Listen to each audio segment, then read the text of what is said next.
Baik, kepada teman-teman seluruh sivitas akademik Ma'had Ali Al-Lautifiyah maupun keluarga besar Pondok Pesantren Salafiyah Parape yang mungkin masih berada di luar, untuk kita bisa bergabung bersama dengan tamu mulia kita.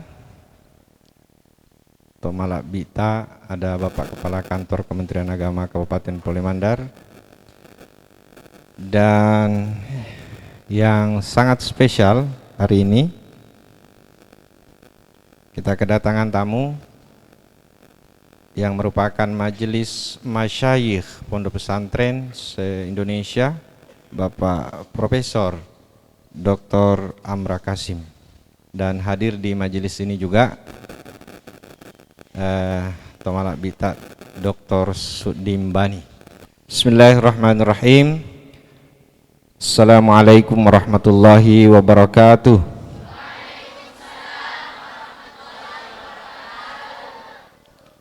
Alhamdulillahirabbil alamin. Wassalatu wassalamu ala sayyidina Muhammadin wa ala alihi wa sahbihi ajma'in. Ma ba'du. Yang terhormat, salah satu unsur dari Majelis Masyayikh Pondok Pesantren Indonesia, Bapak Profesor Dr. Amra Kasim. Ibu Profesor Dr. Haja Amra Kasim. Yang saya hormati, saya muliakan Bapak Kepala Kantor Kementerian Agama Kabupaten Pulau Mandar, Bapak Haji Imran Kalujubi Kesa. Ada juga Bapak Dr. Haji Sudimbani bersama seluruh keluarga besar Pondok Pesantren Salafiyah Parape yang sempat hadir pada pagi hari ini. Hari ini kita kedatangan tamu yang sangat istimewa. Oleh sebab itu, momen ini, kesempatan yang masih ini ingin kita manfaatkan untuk mendengarkan arahan, petunjuk, nasihat dari tamu kita yang sempat hadir pada pagi hari ini.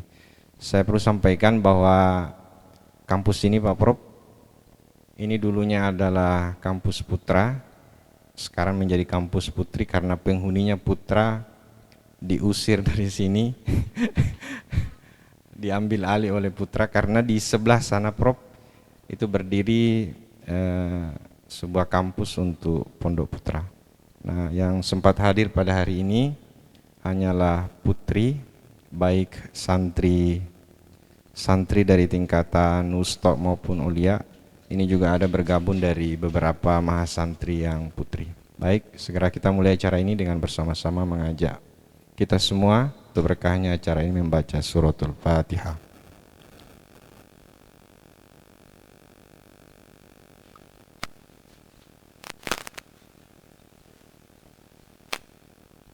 Selanjutnya, lebih awal mikrofon untuk kesempatan pertama akan saya serahkan kepada pimpinan Pondok Pesantren Salafiyah Parape yang diwakili oleh Ustadzuna Ustadz Sueb Jawas MPDI.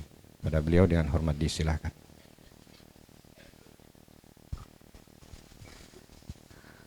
Assalamualaikum warahmatullahi wabarakatuh.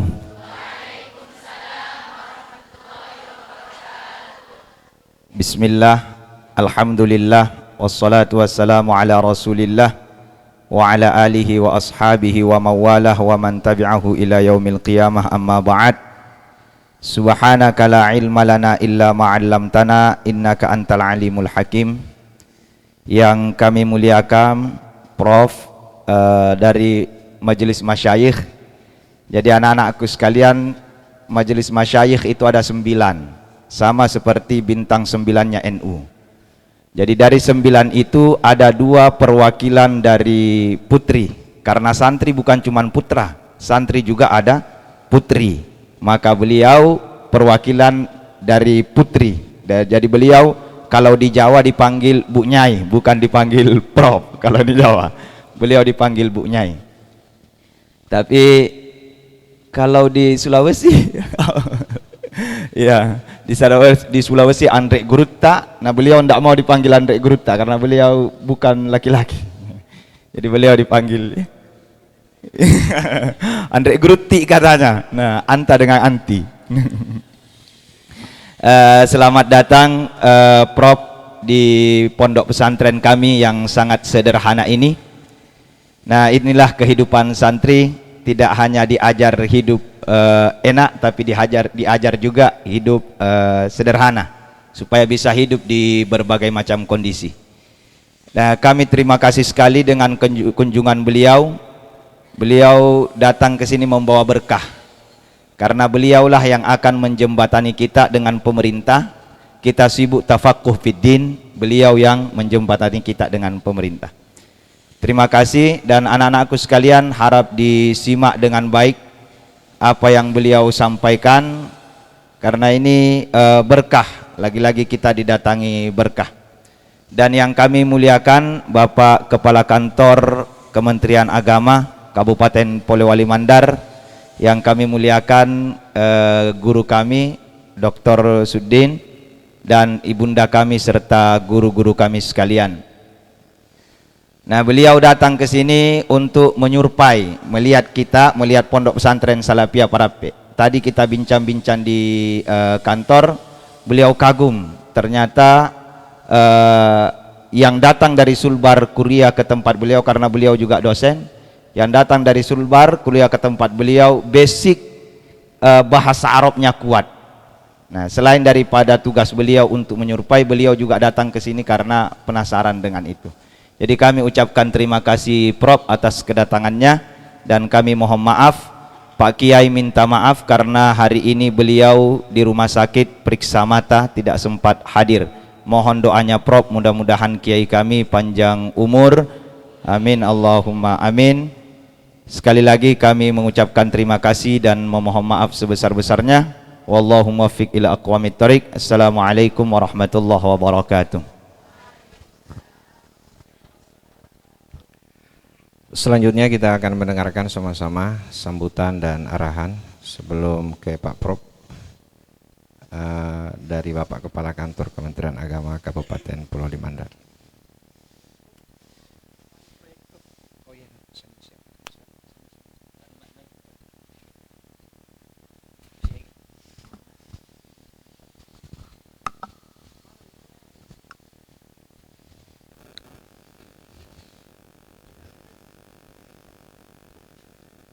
Bismillahirrahmanirrahim. Assalamualaikum warahmatullahi wabarakatuh.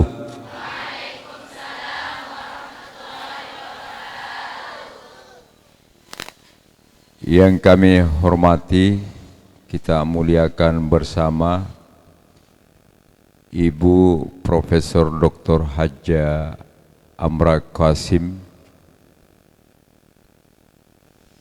Beliau adalah salah satu dosen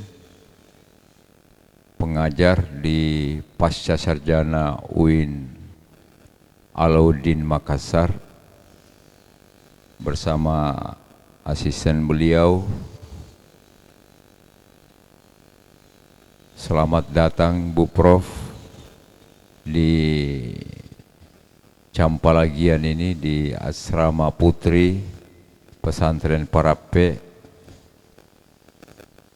Yang kami hormati Kakanda Bapak Dr. H. Suddin Bani. Beliau juga ini adalah jebolan dari IAIN Alauddin, UIN Alauddin Makassar, yang sekarang beliau berkiprah di Sekolah Tinggi Agama Islam Negeri Majene, Sulawesi Barat.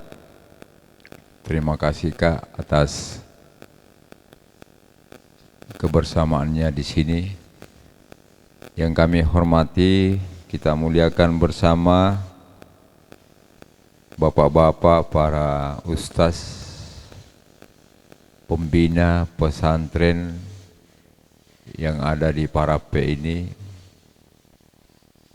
terkhusus dan teristimewa tentunya kepada anak-anakku semua sebagai santriwati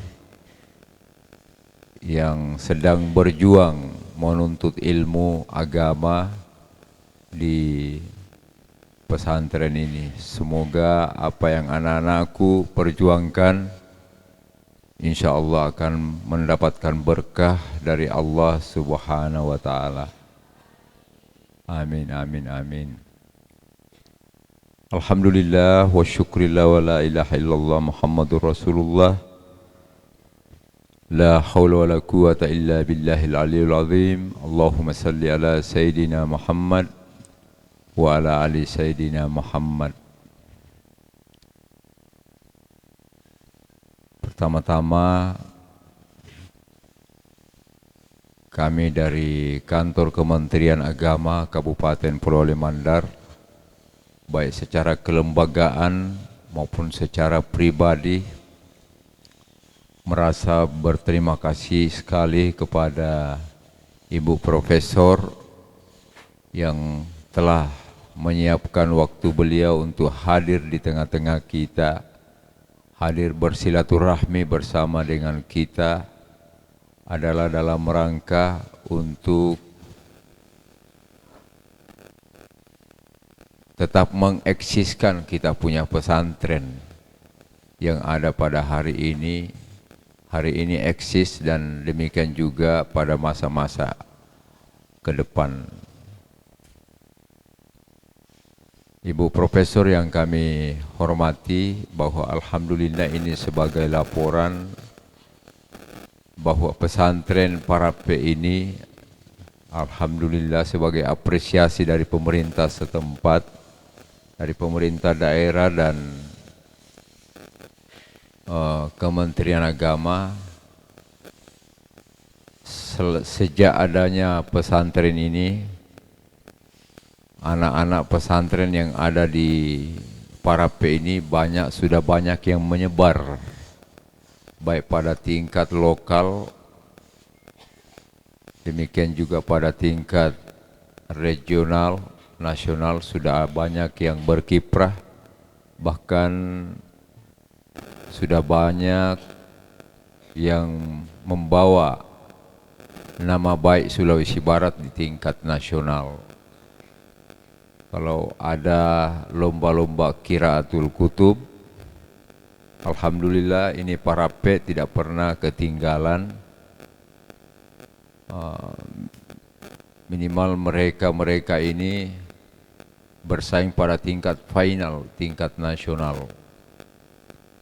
Dan itulah yang menyebabkan kami dari Kantor Kementerian Agama senantiasa memberikan apresiasi kepada anak-anakku semua yang ada di pondok pesantren ini. Belajarlah terus,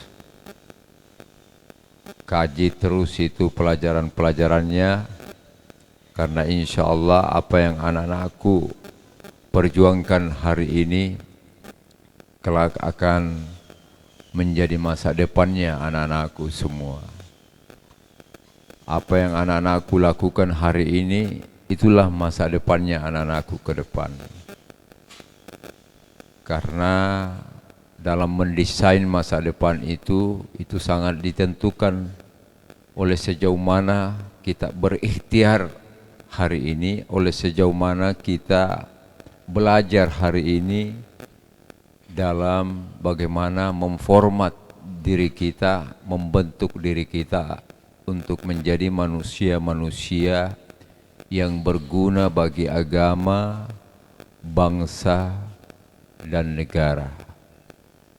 Itulah harapan kita dari pemerintah kepada anak-anakku semua. Kepada Ibu Profesor yang kami hormati, kita muliakan bersama. Tentu kami mohon kepada Ibu Profesor untuk memberikan petuah-petuah kepada kami yang ada di sini, nasihat-nasihat kepada anak-anak kami, anak-anak kita yang ada di sini. Tentu mungkin juga beliau akan memberikan gambaran-gambaran kepada anak-anakku seperti apa kita harus membenah diri di masa sekarang, khususnya kepada pemilik pondok, kepada pembina-pembina pesantren, kita ingin bagaimana tetap mengikuti perubahan demi perubahan yang ada di kekinian kita hari ini, untuk dalam rangka supaya pesantren kita ini tetap eksis dan mampu beradaptasi dari setiap perubahan-perubahan yang ada. Itulah yang kita inginkan. Pesantren kita ini walaupun mungkin bangunannya masih sangat terbatas, tetapi yang saya kira yang paling penting adalah output. Yang paling penting adalah bagaimana keluaran-keluaran daripada pesantren ini itu bisa dirasakan manfaatnya oleh masyarakat, dirasakan manfaatnya oleh pemerintah, sehingga insya Allah anak-anakku kelak setelah tamat dari sini itu anak-anakku minimal tidak akan dikali nol oleh masyarakat. Karena kenapa? Anak-anakku sudah memiliki bekal ilmu pesantren yang insya Allah akan menjadi manusia yang dikatakan khairun nas wa anfa'hum linnas, bahwa sebaik-baik manusia itu adalah yang bermanfaat kepada manusia yang lain. Iya, anak-anakku semua di sini kelak diharapkan bermanfaat kepada keluarganya, bermanfaat kepada kerabat-kerabatnya, bermanfaat kepada banyak manusia yang ada. Dan itu adanya di pesantren seperti ini, anak-anakku semua. Saya kira itu yang bisa kami sampaikan. Sekali lagi kepada Ibu Profesor, kami dengan sangat mengharap bisa memberikan wejangan-wejangan kepada kami yang ada di sini, khususnya kepada anak-anak kita yang ada di sini.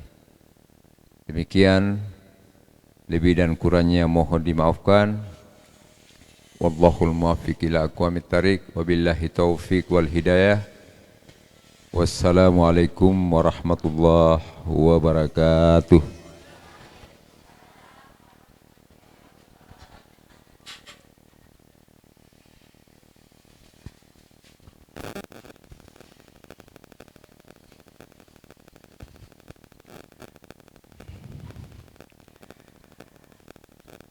Baik, anak-anakku semuanya yang saya cintai, saya banggakan, sebagai puncak dari acara ini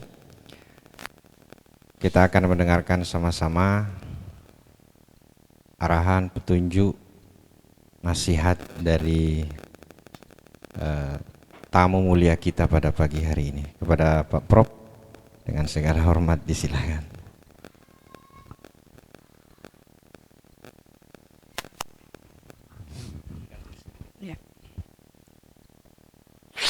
Bismillahirrahmanirrahim. Assalamualaikum warahmatullahi wabarakatuh.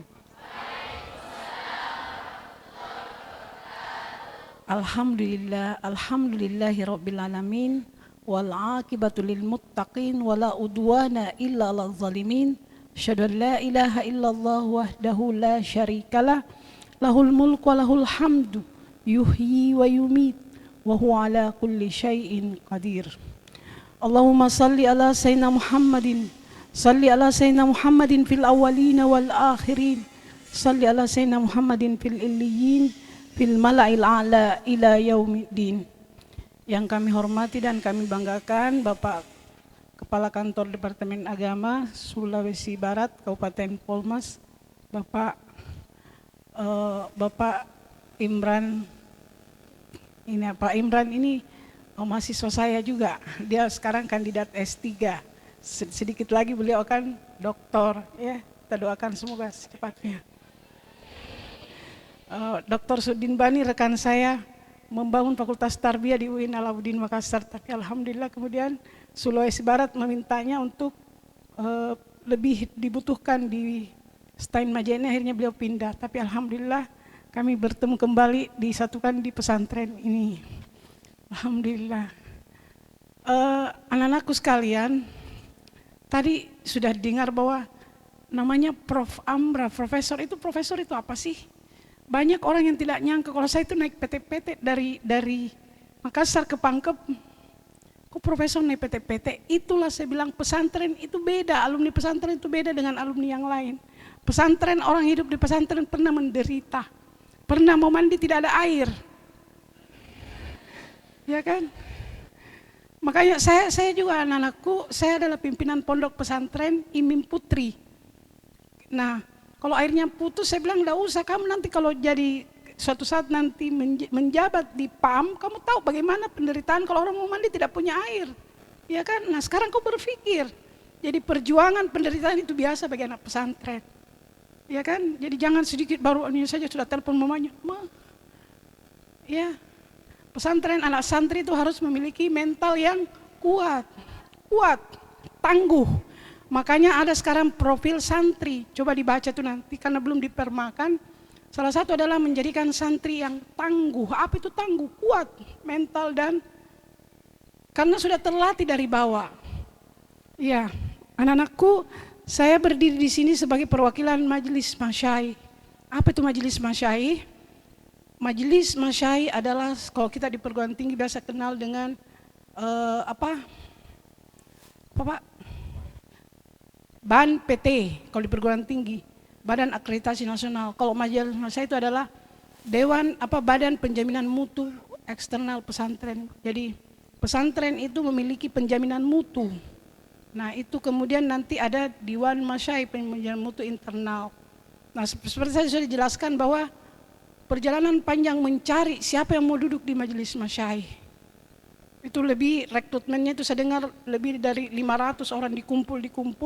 Kemudian menjadi 300, kemudian menjadi 20, dipilih siapa yang paling ditelusuri orang yang mau duduk di situ. Sampai saya dibuntuti itu, bagaimana kehidupannya, bagaimana kehidupan sehari-harinya, apakah layak. Karena pesantren itu kan ada ciri khasnya. Kalau mau ogah-ogahan, mau bangga-banggaan, bukan profil santri itu, ya kan? Nah mari kita lihat ini Majelis Masyai adalah amanat undang-undang karena sudah ada undang-undang pesantren tahun 2018. Mari kita lihat. Jadi Majelis Masyai, apa tadi Majelis Masyai? Sebuah lembaga independen yang bertugas untuk memberikan penjaminan mutu pesantren. Ya. Lembaga ini mandiri dan independen. Apa artinya mandiri? Apa bahasa Arabnya mandiri? Mustaqillun, ya, dia bukan ke pemerintah ini lembaga ini lahir, tapi berpihak ke pesantren untuk menjembatani ke negara. Itu. Dewan Masyai ini adalah lembaga yang dibentuk oleh pesantren. Ada kalau Dewan Masyai ya, jadi ini coba lihat jelas enggak? Jadi dia Majelis Masyai adalah lembaga mandiri dan independen. Lembaga ini lahir karena amanat undang-undang. Tahu undang-undang? Apa itu undang-undang? Peraturan-aturan negara yang harus. Nah, undang-undang mengamanatkan harus ada namanya Majelis Masyai. Sifatnya lembaga ini mandiri dan independen. Tugasnya apa? Ini yang perlu kita lihat. Tugasnya pertama, menyusun kurikulum internal pesantren. Ini Dewan Masyai Pak ya. Ini. Nah ini tujuannya, jadi ini Majelis Masyai tujuannya merumuskan dan menetapkan sistem penjaminan mutu pesantren. Dulu. Tujuannya adalah peningkatan kualitas daya saing SDM pesantren. Jadi pesantren memiliki sumber daya manusia harus bersaing. Kalau tidak ada persaingan tidak bisa orang maju kan? Iya. Yang kedua, penguatan pengelolaan pesantren. Jadi pengelolaan pesantren itu harus kuat. Dan yang ketiga, dukungan sarana dan prasarana. Next. Nah ini tugas pokok Majelis Masyai. Penjaminan mutu. Apa itu penjamin? Apa itu mutu dulu? Biasa dengar ada kata mutu. Ini tidak bermutu ini. Apa itu artinya mutu? Kualitas ya, mutu. Pertama, untuk menjamin mutu pendidikan pesantren disusun sistem penjaminan mutu. Jadi kami ini bekerja, ini baru setahun bekerjaan kami menyusun kerangka penjaminan mutu yang tujuannya pertama melindungi kemandirian dan kekhasan pesantren. Jadi pesantren itu harus mandiri dan punya khas, tidak boleh diganggu. Kalau seperti ini ciri khasnya ya seperti itu, tidak boleh bilang harus seperti apa ya. Itu pertama, jadi pesantren memiliki hak untuk mandiri dan menjaga kekhasannya. Yang kedua, mewujudkan pendidikan pesantren yang bermutu. Jadi pendidikan pesantren harus punya mutu. Apa itu mutu? Berkualitas. Apa itu kualitas? Itu ya. Yang ketiga, memajukan penyelenggaraan pesantren. Jadi kalian harus maju. Maju itu tidak jalan di tempat. Contohnya kalian kan belajar kitab kuning ya. Kalian belajar kitab apa? Coba. Ada bukunya? Apa yang tadi belajar tadi pagi? Belajar kitab apa? Talimul Mutalim? Talimul Mutalim. Apa penulis Talimul Mutalim? Siapa penulisnya? Siapa? Ustaz?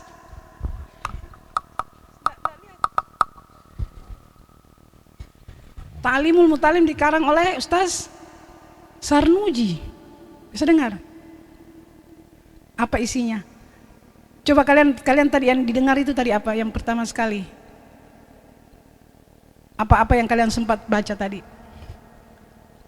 Adab? Apa itu adab? Coba. Ada bukunya enggak?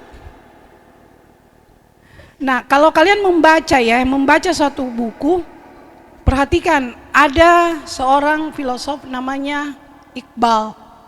Iqbal dari Pakistan, Pak Dr. Sudin ya. Iqbal. Ini Iqbal setiap pagi dia membaca Al-Quran. Setiap pagi dia membaca Al-Quran di rumahnya. Setiap pagi ayahnya tanya, "Ya Iqbal, maza takra?" Apa artinya itu tadi? Bapaknya nanya, "Iqbal, maza takra?" Jawaban Iqbal, "Akraul Quran."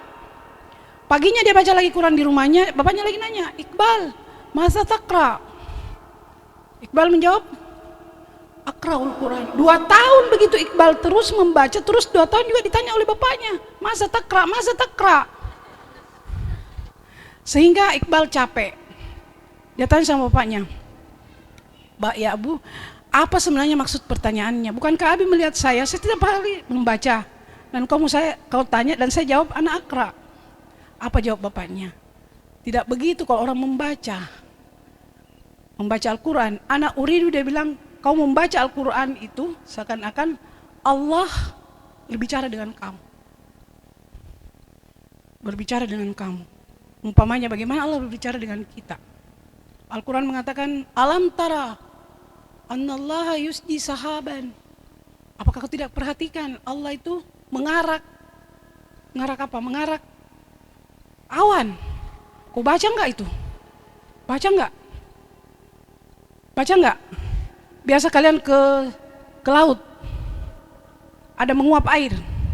Itu yusji sahaban. Allah yang menguapkan itu air, kemudian naik. Kemudian siapa yang tahu itu di surah An-Nur itu? Coba baca, itu namanya membaca. Kemudian diarak naik sampai kemudian menumpuk awan itu menjadi jajal qaman, tindih mendidih, kemudian turun menjadi hujan. Itu namanya membaca. Jadi apa itu membaca? Membaca harus menghadirkan konsentrasi. Ya. Makanya saya tanya tadi, kalian baca tadi di kitab Talimul Mutalim itu adab ya. Apa yang enggak dibaca dan harus apa yang menjadi hari ini, apa yang kita dapat? Hari ini apa yang kalian dapat? Seorang santri harus mengatakan bahwa saya mendapat hari ini dan hari ini besok harus mendapatkan yang lebih baik dan lebih banyak. Bukan hari ini sama aja dengan yang kemarin dan yang akan datang, itu bukan santri ya. Itu proses membaca. Jadi kami ini memajukan penyelenggaraan pendidikan pesantren. Aspek penjaminan mutu itu adalah untuk meningkatkan kualitas daya saing sumber daya manusia pesantren, termasuk nanti kiai-kiai itu ditingkatkan. Bukan berarti dia tidak ini. Kemudian penguatan pengelolaan pesantren dan dukungan sarana pesantren. Nah, ini tugas di dalam undang-undang itu kan, tahu namanya undang-undang. Undang-undang apa yang kalian tahu sekarang? Undang-undang dasar. Iya. Undang-undang itu ada enggak pembukaannya? Yang mana, siapa yang hafal pembukaannya? Alinea pertama apa? Sesungguhnya kemerdekaan adalah hak. Itu berarti undang-undang ada pembukaannya kan? Kalau Al-Quran ada enggak pembukaannya? Mana? Kenapa kalian dikatakan pembukaan? Nah, itu harus dibaca, dianalisa. Kenapa Al-Quran dikatakan pembukaan? Karena pertama, apa isinya Al-Fatihah? Pertama, Bismillahi. Apa artinya Bismillah? Ba itu huruf apa? Huruf jer, huruf jar. Jar ya. Huruf jar bagus ini ya. Huruf jar. Apa bahasa Indonesianya huruf jar? Kasrah. Apa bedanya kasrah dengan jar? Ini ilmu kalian. Disinilah kalian harus memiliki ini ilmu, tidak lain. Kalau orang ditanya ilmu kimia umpamanya berapa ini, kamu tidak tahu itu tidak apa-apa. Tapi kalau ini yang kalian ditanya, kalian tidak tahu, berarti kalian tidak punya apa-apa. Ya, karena disinilah inti kitab kuning bahasa Arab. Jadi kalau saya tanya tadi huruf Bismillah itu huruf ba itu huruf apa? Jar. Huruf jar itu apa? Kasrah. Kalau ditanya apa bedanya kasrah dengan jar? Apa bedanya yuk? Apa bedanya? Ba itu tanda, kasrah itu tanda, kasrah itu tanda rafa ya, tanda i'rab. Kalau kasrah tanda jar. Ya, bi. Kalau artinya bi apa? Dengan dalam bahasa Arab, al-ba'u ada makna hakiki dan ada makna far'i. Ba makna hakikinya apa? Al-musahaba atau alat ya. Jadi kalau bismi, bi itu kita membaca bi itu sebagai apa? Sebagai alat. Ya. Hati-hati ya, inilah ilmu kalian yang harus dikembangkan. Tidak ada orang yang kecuali santri. Baru bismillah. Yang kalian katakan itu adalah pembukaan dari Al-Quran. Bismi, ismi itu apa artinya ismi? Kalau pada Bismi Rabbika, coba sama enggak tulisannya Bismillah dengan Bismi Rabbik? Apa bedanya? Coba siapa yang bisa tuliskan Bismillah? Ba-nya menyatu dengan sin toh? Kalau Bismi Rabbika? Ini tidak membaca ini. Baca, menyatu. Yang mana yang menyatu? Berarti ismun pada Bismillah dan ismun pada Rabbika itu beda. Iya. Iya kan? Iya. Jadi apa bedanya Bismillah dengan Bismi Rabbik kalau diterjemahkan? Nah, itu kalian harus dalami. Karena itulah ilmu keulamaan ya. Ilmu keulamaan. Bismillahirrahmanirrahim, Bismi Rabbika. Apalagi alhamdulillahi Rabbil. Apa artinya itu? Segala puji. Di mana kalian ambil nama makna segala puji di situ? Coba. Di mana? Ada pada huruf mana? Al istigrakil jinsi. Ini ilmu ini didapatkan pada kalian. Kalau ditanya kalian 1 tambah 1 berapa? Jawab 5, ya udah, itu bukan kamu urusan. Tapi kalau ini yang ditanya kalian tidak tahu, apa yang kalian tahu? Jadi ilmu bahasa Arab itu sangat bermanfaat untuk menggali Al-Quran. Bismillahirrahmanirrahim. Allah. Tadi ismu artinya apa? Kalau Bismi Rabbika? Coba terjemahkan kalau kalian bilang Bismillahi. Ismun artinya nama. Sekarang saya mau tanya dulu. Ismun dari Bismillah itu asal katanya dari mana? Siapa yang bisa tanya, yang bisa jawab saya kasih hadiah ya. Ada hadiah saya. Bismillahi dengan bismi rabbika kan beda toh? Beda. Al alif fi bismillah dan al alif fi bismi rabbika, apa bedanya? Ada namanya hamzah, bukan alif ya, hamzanya. Bagus. Ya udah, ada namanya hamzah wasal dan ada namanya hamzah qat. Di sini bisa belajar itu nak? Belum ya? Itu harus dikembangkan inilah. Ya, hamzah wasal dan hamzah. Yang mana yang wasal di sini? Pada bismillah atau bismi rabbik? Iya. Asalnya apa itu ismun di situ? Wasmun, bagus. Wasmun. Jadi wawunya itu sebagai paul kalimah. Ainnya adalah isim, bismi. Mimnya adalah lamul kalimah. Sudah belajar ini? Ya. Ini yang harus kalian kuat ya. Saya makanya kalau ada kebetulan yang dari yang masuk Fakultas Tarbiyah Pendidikan Bahasa Arab, saya tanya, ini yang bisa jawab itu anak-anak Mandar. Nah itu yang lain di apa yang kamu diajarkan itu Pak, pengalaman saya ketika itu anak-anak dari Sulawesi Barat yang banyak memberi. Jadi saya berkesimpulan bahwa mereka ini memiliki latar belakang yang kuat. Itu salah satu saya ingin melihat bagaimana pengajaran bahasa Arab di pesantren-pesantren di Sulawesi Barat. Ya, detail. Nah kita lihat ya, ini mohon maaf Pak Kiai, saya cuma mau ini saja. Jadi bismi, ismun itu dari kata wasmun. Wasmun artinya apa? Wasmun artinya apa? Identitas, bukan nama ya. Bukan nama. Nah wawunya itu namanya paul, ditarik ke belakang menjadi sumuwi. Sumuwi. Apa artinya sumuwi? Awal ulu, betul. Masya Allah.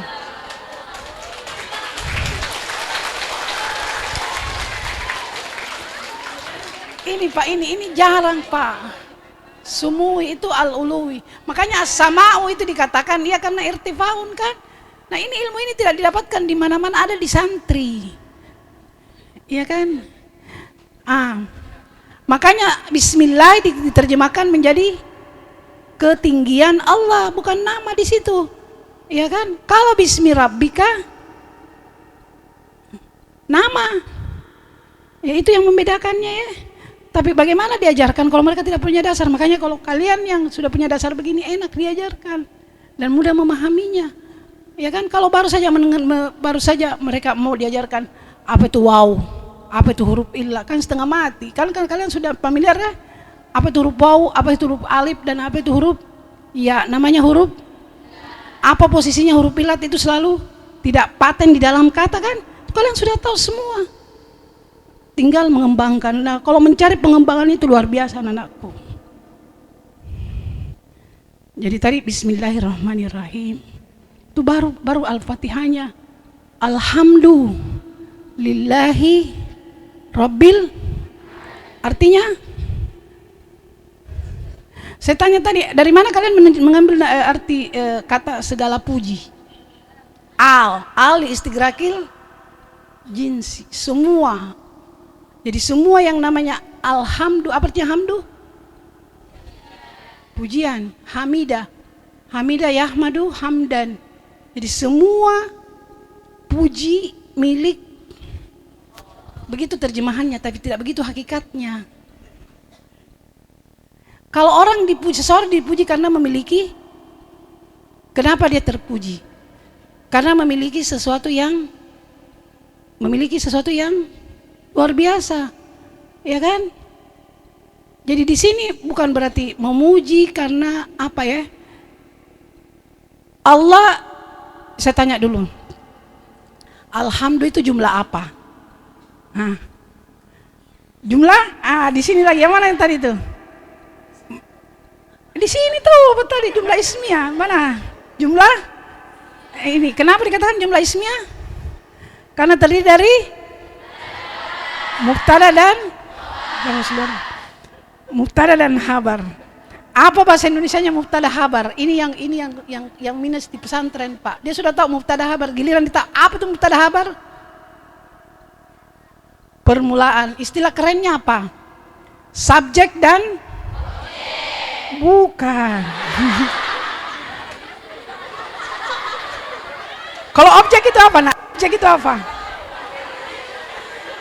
Objek itu objek penderita, subjek dan Jadi kalau saya bilang Pak Kiai itu pintar, mana subjeknya? Mana predikatnya? Jadi Pak Kiai itu harus isim ma'rifah. Paham ini? Nah, kalau saya tanya apa itu isim ma'rifah?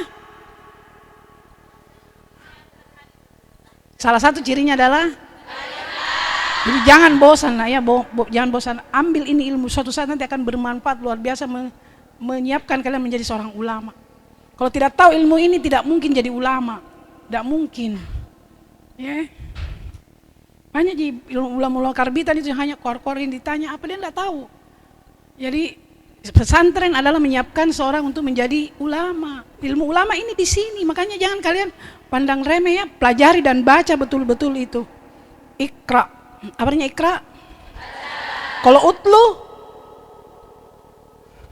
utlu tilawah, apa bedanya? Baca juga, jadi sama Ji. Tidak ada yang redundant dalam Al-Quran. Kalau Al-Quran mengatakan Iqra, malahnya Ibn Qayyim utlu ma uhiya ilaika, itu beda. Karena tidak ada proses pengulangan dalam Al-Quran ya. Nah itulah salah satu risalah kalian, bagaimana memahami Al-Quran dan mengajarkan ke tengah-tengah umat ini, sehingga umat-umat tercerahkan. Khairukum man allamal Quran wa man ta'allamal Quran wa allamahum.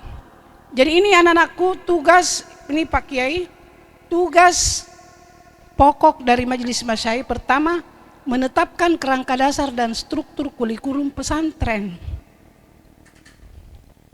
Kurikulum dan kerangka dasarnya itu, jadi pertama kita harus melakukan dulu pemetaan pesantren. Pesantren ada namanya ma'had, di sini ada namanya pesantren PDF. Apa itu PDF? Ada namanya pesantren non formal. Kalau di sini non formal enggak pesantrennya? Yang mana contohnya?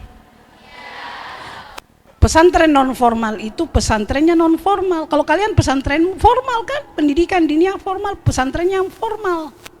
Kalau pesantren non formal itu seperti pesantren saya di IMIM. Sudah ada di situ SMA. Jadi mereka belajar pesantrenan itu non formal, yang formalnya adalah pesantren, namanya juga pesantren terintegrasi. Nah itu juga harus dilihat bagaimana struktur kurikulumnya. Ada namanya pesantren muadalah salafiyah dan ada muadalah muallimin. Ada pesantren yang hanya ngaji aja, ngaji doang. Ini semua harus diakomodir karena kenyataannya ada dalam masyarakat. Ya, nah itu nanti kami yang akan menetapkan kerangka dasarnya. Kemudian kita memberi pendapat kepada Dewan Masyayikh menentukan kurikulum pesantren. Jadi di setiap pesantren harus ada namanya Dewan Masyayikh. Nah bapak-bapak lah yang meramu bagaimana arah daripada pesantren ini. Kemudian kita memberikan arahan, oh seperti ini Pak. Merumuskan kriteria mutu lembaga dan lulusan pesantren. Lulusan pesantren ini yang kami pikirkan, bagaimana ini lulusan pesantren. Kamu setengah mati menghafal ini, tidak ada yang mau akui di luar sana. Mau jadi dokter, mau masuk tidak bisa. Kenapa? Padahal kalian kan sama kan? Kenapa kalau kalian mau masuk fakultas kedokteran tidak diakui? Kenapa? Nah inilah nanti kalau kami sudah tetapkan itu bahwa syahadah pesantren para P itu sudah diakui, tidak ada yang bisa menolak. Mau kalian mau masuk Polri, mau masuk Polwan harus diterima. Ya. Karena itu mutu lembaga dan lulusan pesantren, makanya ini harus diperbaiki dulu. Ya kan? Karena sudah mendapatkan rekognisi. Ya kan, kalian itu lihat itu alumni pesantren. Beda kalau di pesantren terintegrasi, dia punya ijazah SMA. SMA yang dia pakai tidak ada masalah, tapi kalian punya ijazah SMA. Enggak kan? Kalian hanya punya PDF, ini yang PDF harus diakui. Ya kan? Tapi bagaimana dulu mutunya? Iya kan? Nah itu tugasnya. Kemudian merumuskan kompetensi dan profesional pendidik. Pendidiknya juga, guru-gurunya juga harus memiliki potensi profesionalistik, harus profesional, menguasai, jadi menguasai ilmu mendidik, menguasai metodologi, menguasai profesionalisnya. Itu artinya kalau dia umpamanya mengajar bahasa Arab, tahsusnya harus betul-betul. Jadi nanti itu kalau sudah mendapat pengakuan, mereka akan haknya sama dengan guru-guru yang lain, karena undang-undang memberikan jaminan terhadap pesantren. Kemudian melakukan penilaian dan evaluasi serta pemenuhan mutu. Nah, seperti ini Ma'had Ali kan mau di asesmen itu dalam rangka untuk menilai dan evaluasi apakah Ma'had Ali Parape ini layak untuk lanjut atau sudah ditutup aja. Itu nanti akan dievaluasi. Kemudian selanjutnya memeriksa keabsahan setiap syahadah ijazah santri yang dikeluarkan oleh pesantren. Nah, itu ijazah kalian itu adalah harga yang kalian bawa dari pesantren, itu diperiksa oleh Dewan Masyayikh. Kalau sudah distempel oleh Majelis Masyayikh, tidak ada satu yang bisa menolak, baik lembaga negara atau apa, karena haknya dan undang-undang sudah menetapkannya. Makanya kalian harus betul-betul sungguh-sungguh belajar, ya, karena kalian dipantau, sudah ada lembaga yang memantau kalian semuanya. Baik, next.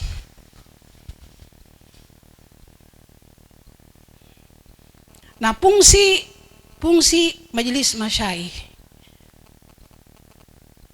Ya, ini tadi setelah kita melihat bagaimana tugasnya di pasal 29, ada fungsi MM ya, ada fungsinya. Pertama fungsi legislatif, fungsi eksekutif, dan fungsi rekomendatif.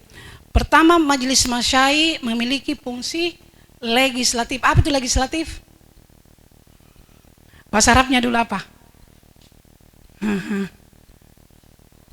Dalam kekuasaan itu ada namanya sulta at-tanfiziyah, ada sulta al-qadaiyah. Biasa dengar?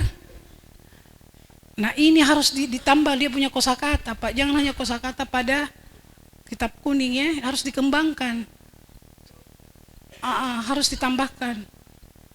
Kan mereka kan tidak mustahil ke depan menjadi duduk di legislatif. Kalau ditanya apa bahasa Arabnya legislatif, nah, sulta yang membuat undang-undang itu adalah sulta al-qadaiyah. Kalau di pemerintahan namanya sulta at-tanfiziyah. Tanfiz, nafasa yunaffisu tanfiz. Jadi perlu perlu juga bapak-bapak yang mengajar bahasa Arab perlu diperkaya dengan ada namanya ilmu baru dalam karena saya kebetulan saya punya untuk pengukuhan itu saya paparkan namanya metalinguistik Arab dalam memahami Al-Quran. Ada namanya semiotika bahasa. Nah, contohnya itu tadi ya, tidak bosan gitu?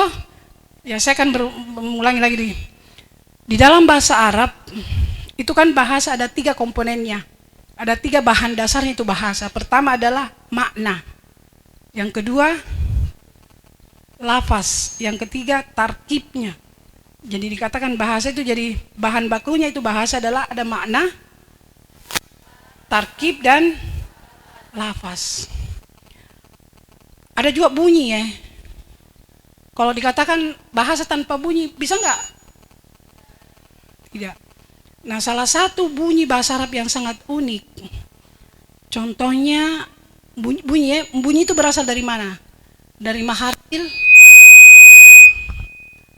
ya, biasa kenal ada namanya maharijil huruf, mahraj, sumber bunyi keluar. Sumber yang paling dalam apa? Dari halqi. Itu kalau kalian itu ada kata-kata dalam Al-Quran yang menggunakan huruf halqiyah, pastikan bahwa makna itu akan sangat dalam dan kuat. Yang mana huruf halqi? Apalagi qa. Makanya kalau Al-Quran memilih kosakata tentang hari akhirat itu rata-rata menggunakan huruf halqiyah. Contohnya Al-Qari'ah, dahsyat itu. Al-Haqqa, ya. Falaqa min syarri ma khalaqa. Itu makna halqiyah ya. Jadi makanya kalau kalian mengajar itu, karena di dalam bahasa Indonesia tidak ada kan panasnya itu, kalau dia tidak ada namanya harus makanya ketika kalian membaca Al-Quran perbaiki makhrajnya. Makharijil hurufnya. Itu salah satunya. Makanya kalau jadi kiai tidak tahu ini bukan kiai. Ya, tiai.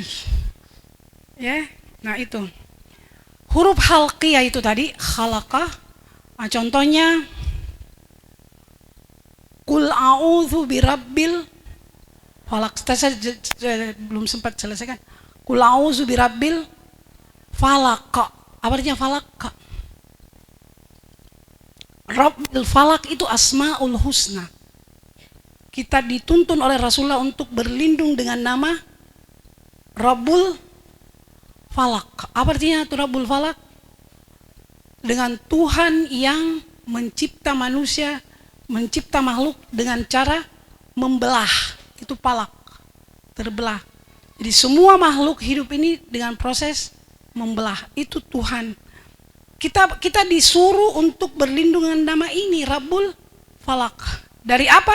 Min syarri ma khalaq. Apa artinya itu?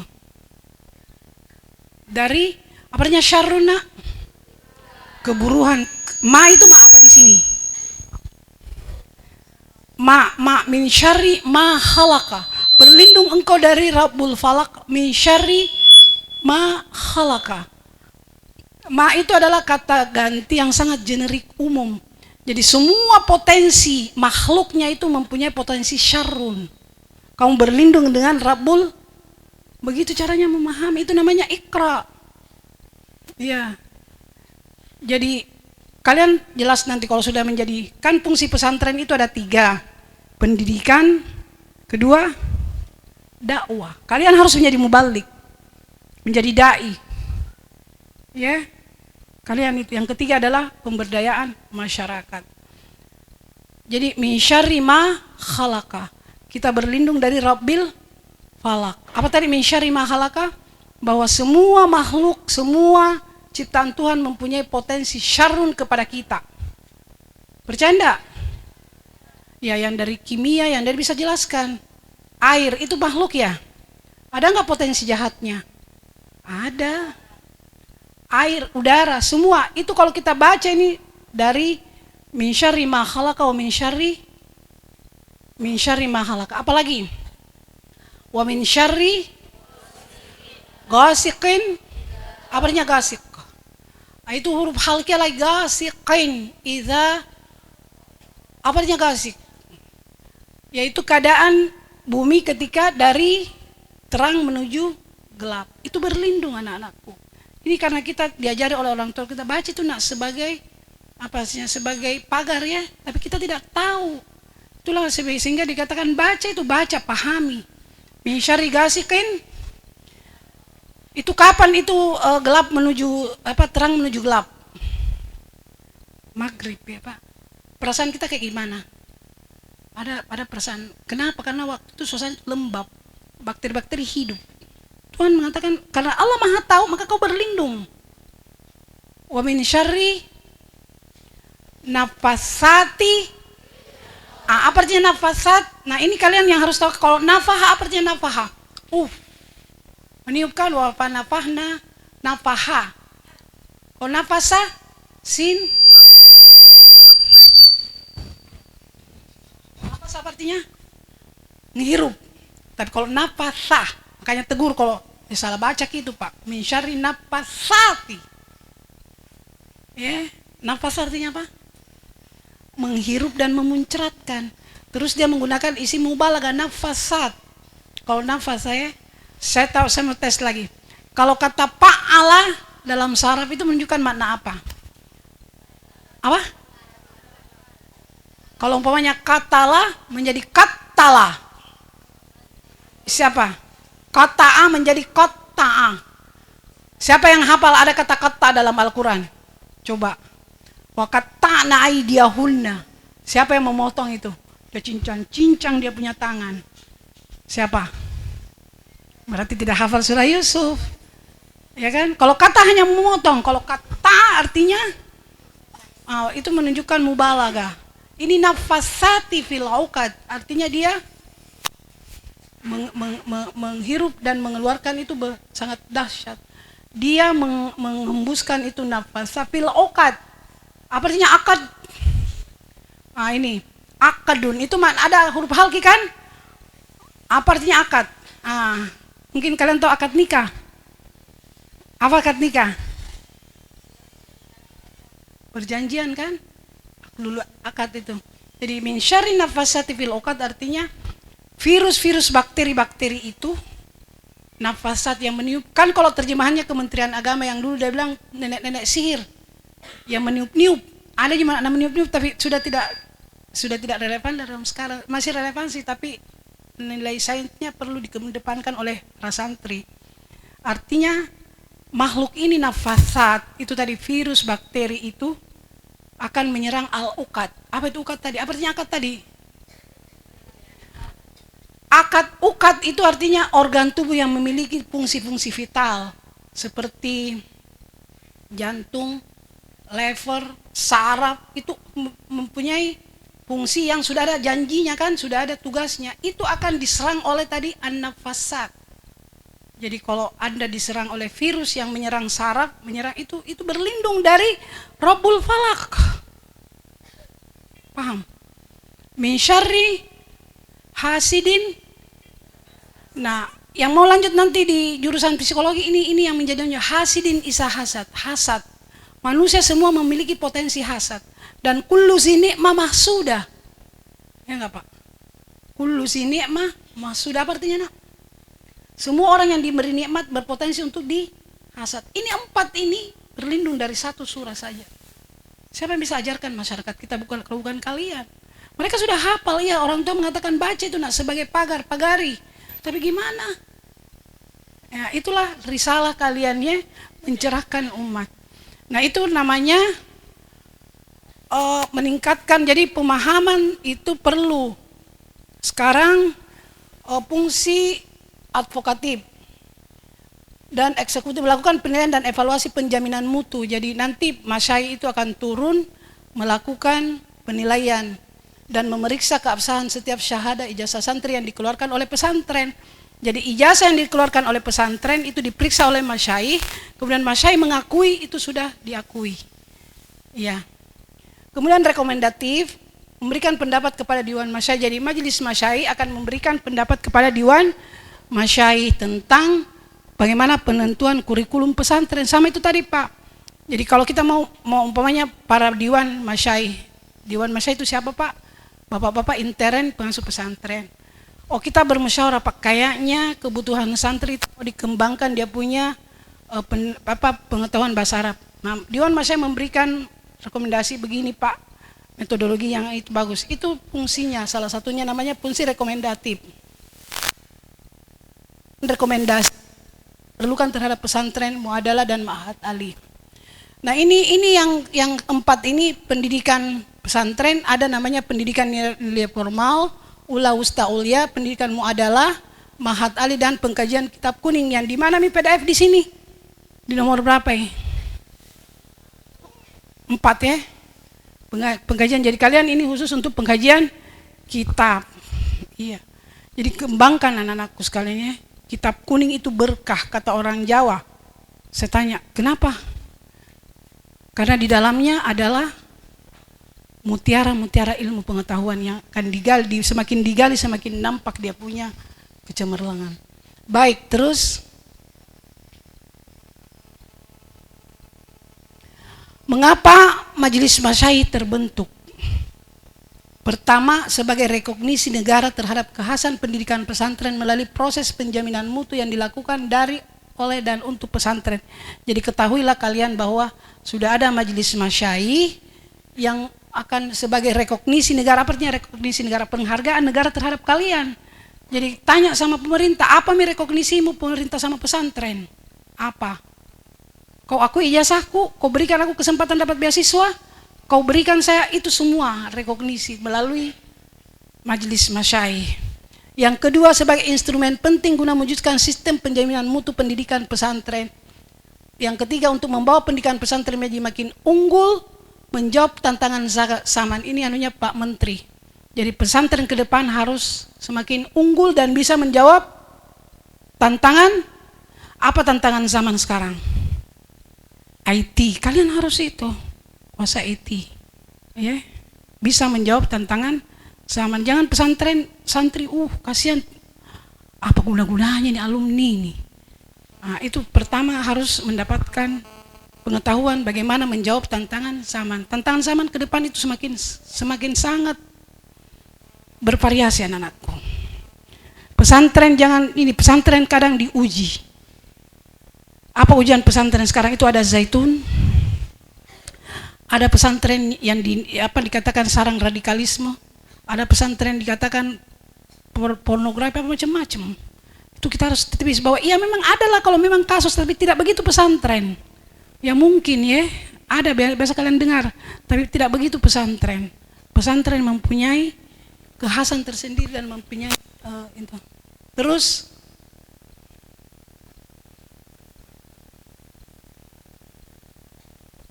nah, jadi ini undang-undang, jadi kalian harus tahu ya. Kalian dilindungi oleh Undang-Undang Nomor 18 Tahun 2019. Kalau kalian tahu siapa yang merumuskan Undang-Undang Pesantren, itu alumni-alumni pesantren yang duduk di dewan, yang memikirkan bagaimana nasib pesantren dan pesantren ke depan. Itulah kemudian yang menetapkan membuat undang-undang dan merumuskan undang-undang yang tujuannya pertama adalah melindungi kemandirian, kekhasan pendidikan pesantren. Jadi kalau umpama apa kekhasan pesantren dan kemandirian pesantren itu harus dilindungi, tidak ada orang yang bisa ganggu. Yang kedua, meningkatkan kualitas pendidikan di pesantren, itu kualitas pendidikan yang harus meningkat. Yang ketiga, memajukan dan penyelenggaraan pendidikan pesantren. Jadi kalian harus maju terus ya, seperti umpamanya IT ya, harus ketahui. Kemudian menguatkan pengelolaan sustainabilitas pesantren. Apa itu? Kesinambungan pesantren. Jangan hanya hari ini maju kemudian 2-3 tahun mati, itu tidak sustainable namanya. Keempat, meningkatkan kualitas daya saing sumber daya pesantren. Jadi bapak-bapak kiai harus meningkatkan kualitasnya untuk bersaing dengan sesama, bukan bersaing dalam hal negatif ya, tapi bersaing bahwa Parape itu punya begini, punya kekhasan tersendiri. Insya Allah nanti ke depan kalau memang ada niat untuk menjadikan pesantren maju, insya Allah pesantren Parape akan sama dengan Gontor, akan sama dengan, itu namanya daya saingnya harus kuat, tapi harus dibina terus. Ya, oke. Sekira ini cukup. Sudah capek ya? Terus masih ada? Nah, ini kalian mau tahu ya, siapa Majelis Masyaikh? Itu pertama ada namanya Kiai Haji Abdul Ghaffar Rasim. Ini ketua Rais Majelis, dia alumni Australia. Tapi dia sekarang punya pesantren di Jawa Tengah. Pesantren apa pesantrennya? Gus Rosin Pak. Manbaul Maslak, Maslakul Ulum ini ya. Semua yang duduk ini yang tahu tentang pesantren. Yang kedua Pak Kiai Muhyiddin Khatib, itu dia adalah penjamin mutu Mahat Ali Salafiyah Syafi'iyah. Ketiga ini ini Nyai Badriah, ini adalah tokoh wanita. Siapa yang tidak kenal Ibu Badriah? Dia pernah duduk di Dewan Legislatif daerahnya Gus Dur dan sekarang tokoh perempuan berjuang gender. Tapi dia punya pesantrennya namanya Mahasinul yang ada di Bekasi. Semua itu kapal pesantren. Kemudian ini Abdul Aziz Afandi, pesantren Miftahul Huda di Tasikmalaya. Kemudian ada Kiai Gafur Maimun, ya kan, putra dari almarhum iya. Kemudian ini dari Tengku Faisal, mewakili pesantren di Aceh. Karena pesantren di Aceh itu, Aceh kan sekarang statusnya pemberdayaan syariah Islam kan. Nah itu pesantren di sana sangat-sangat maju Pak, karena syariah dan syariah sudah melindunginya. Ini kita bisa lihat. Kemudian ada namanya Jam'an Nur Hatib Mansur. Siapa kenal biasa namanya ya, siapa? Yusuf Mansur, tapi beliau sekarang sudah mau diganti karena aktif berpolitik di ini. Jadi sekarang ini akan dicari penggantinya siapa kira-kira. Siap-siaplah. Kemudian ini Prof Ala.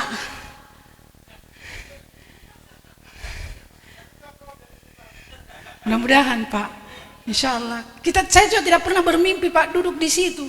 Karena ketulusan kita membina pesantren, dan ketulusan itu Allah akan mengangkat kita. Yang ke-6, yang ke-8 ini Prof Kiai A'la Bashir. Ini mantan rektor UIN Surabaya. Ini dia punya pesantren An-Nuqayah di Gulug-Gulug di Sumeneb. Kemudian saya sendiri, Amra Kasim, saya pengasuh pesantren Imim Putri. Imim Putri itu pesantren yang terintegrasi, tidak sama kalian. Jadi kitab kuningnya tidak terlalu sama dengan kalian, karena mereka kurikulum Diknas di situ yang dia pelajari matematika, biologi, semua kurikulum SMA dia pelajari. Kemudian pesantrennya itu pesantren yang non formal. Jadi saya ajarkan dia fikul mar'ah. Tidak sama kalian semua harus ke kitab kuning kan? Nah itu makanya harus kalian jagoan di situ. Harus tahu sedetail-detailnya ilmu tentang kitab kuning itu. The next. Ya, hubungan Majelis Masyayikh dengan pemerintah Kemenak. Kalau Majelis Masyayikh itu dengan pemerintah melalui Kemenak, pusat, daerah dan badan akreditasi yang ada. Kemudian di media, semua media kita berhubungan dengan media-media nasional maupun internasional. Terus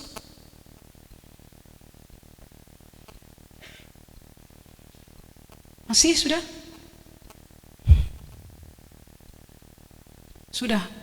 ini tadi. The next, habis. Nah ini ya, jadi Majelis Masyayikh itu terbentuk baru 1 tahun Pak. Tapi kami sudah memiliki produk-produk, ada namanya 5 tahun pertama 2022 basis yang kuat, penguatan sekretariat, rencana induk dan profil santri sudah kami lakukan. Sudah ada sekretariat Majelis Masyayikh. Kalau Bapak punya masalah ingin mendapatkan konsultasi, silahkan dibuka website Majelis Masyayikh, atau kalau ke Jakarta sudah kami punya sekretariat dan sudah punya rencana induk dan profil santri. Profil santri itu sangat-sangat bersaing dengan profil siswa Pancasila. Ini kami buat Pak, tapi belum dipermakan. Insya Allah kalau sudah perma itu semua pesantren wajib melaksanakan, ada 10 profil santri, diantaranya itu pendidikan madal haya, santri yang tangguh dan seterusnya. Kemudian di 2023 adalah standar minimal kurikulum. Nah sekarang kami sudah menggodok bagaimana standar minimal setiap pesantren, standar kurikulumnya. 2024 nanti tahun depan sudah menjadi implementasi dari kami, sudah turun membuat MONEF. Apa MONEF itu? Monitoring dan evaluasi ke pesantren. Jadi itu belum sekarang Pak, karena kami baru membuat, makanya Mahat Ali itu baru sekarang ini masih di handle proses akreditasinya oleh kementerian. Tahun depan karena kami baru meramu borannya. Tahun depan nanti Majelis Masyayikh yang akan mengakreditasinya.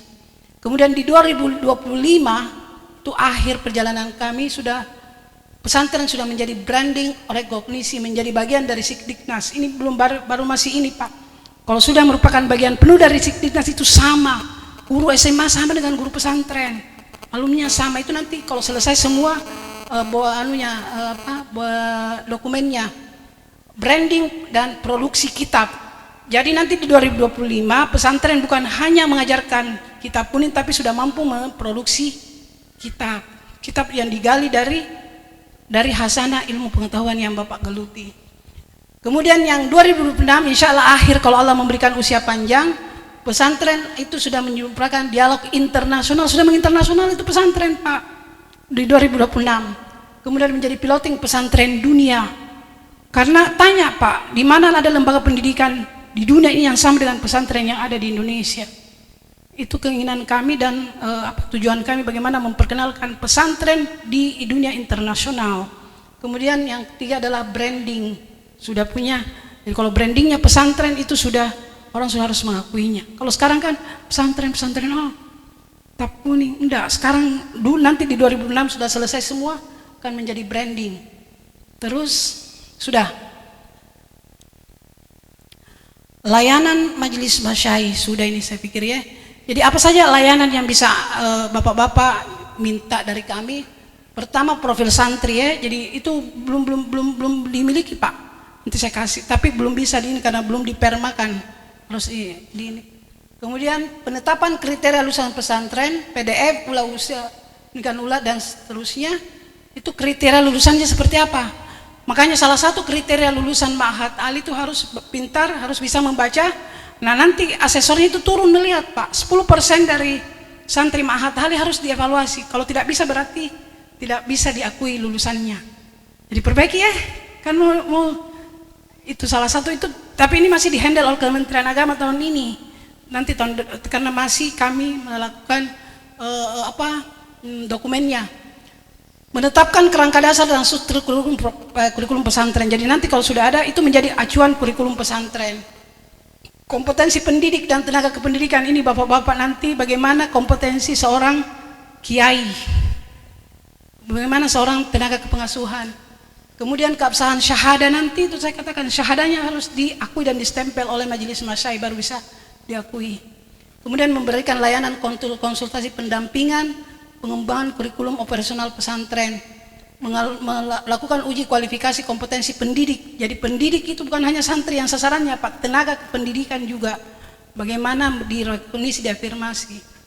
Dan melakukan evaluasi penilaian dan penyelenggaraan pesantren. Melakukan langkah upaya pendampingan advokasi dalam rangka pemenuhan mutu pesantren. Jadi kami siap mendampingi para pesantren-pesantren yang ada di Indonesia untuk kemajuan pesantren. Saya kira ini sudah. Nah ini Pak, kalau Bapak jalan ke Menteng ada rumah tua itu, ini dia punya sekretaris majelis masyai. Di sini kami berkantor di dalamnya. Di Menteng Jalan. Ini kantor sekretariatnya. Kemarin kami menerima anggota Dewan Kalimantan Selatan. Dia sudah mengerjakan, menyelesaikan semua perda-perdanya dan sudah siap.